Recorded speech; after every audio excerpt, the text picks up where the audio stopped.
আসসালামু আলাইকুম ওয়া রাহমাতুল্লাহি ওয়া বারাকাতুহু। সম্মানিত মুসলিম ভাই বোনেরা, জ্ঞান অর্জনের জন্য আল্লাহ রাব্বুল আলামিন পবিত্র কোরআনে অনেক জায়গায় বর্ণনা করেছেন। জ্ঞানী হতে হবে, জানতে হবে।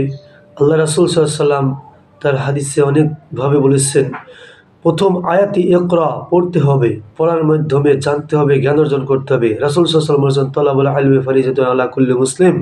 প্রত্যেক মুসলমানের জন্য জ্ঞান অর্জন করা ফরজ। আসুন আমরা জ্ঞানীরাই শয়তানের শত্রু এ বিষয়ে একটা হাদিস জানব। কি করে জ্ঞানীরা শয়তানের শত্রু হয়ে যায়? শয়তান জ্ঞানীদের সবচাইতে বেশি ভয় করে, কেননা জ্ঞানীরাই আল্লাহকে বেশি ভয় করে, আল্লাহকে বেশি স্মরণ করে।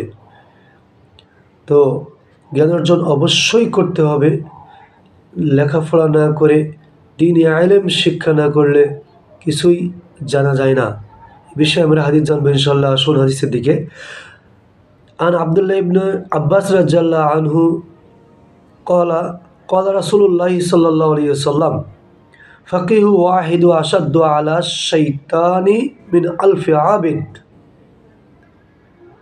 অর্থাৎ হযরত আব্দুল্লাহ ইবনে আব্বাস রাদিয়াল্লাহু আনহু থেকে বর্ণিত, তিনি বলেন, রাসূল সাল্লাল্লাহু আলাইহি ওয়াসাল্লাম বলেছেন, একজন বিজ্ঞ আলেম শয়তানের নিকট 1000 আবেদের চেয়ে অধিক বিপজ্জনক বা ভয়ানক।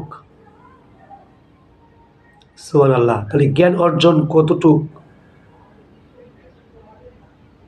শয়তানের কাছে বিপজ্জনক, শয়তান জ্ঞানীকে কিভাবে ভয় করে। হাদিসটি জামিআত তিরমিজি 2618, ইবনে মাজাহ 222 নম্বর হাদিস। তো আসুন আমরা এই হাদিসের উপর আমল করি, আমরা জ্ঞান অর্জনের দিকে ধাবিত হই। জ্ঞান অর্জন করলেই প্রকৃতভাবে আমরা সব কিছু জানতে পারবো, বুঝতে পারবো। আল্লাহকে ভয় করার মাধ্যম হচ্ছে জ্ঞান অর্জন। আল্লাহ রাব্বুল আলামিন আমাদেরকে এই হাদিসের উপর আমল করার তৌফিক দান করুন। আমিন। আসসালামু আলাইকুম ওয়া রাহমাতুল্লাহি ওয়া বারাকাতুহু।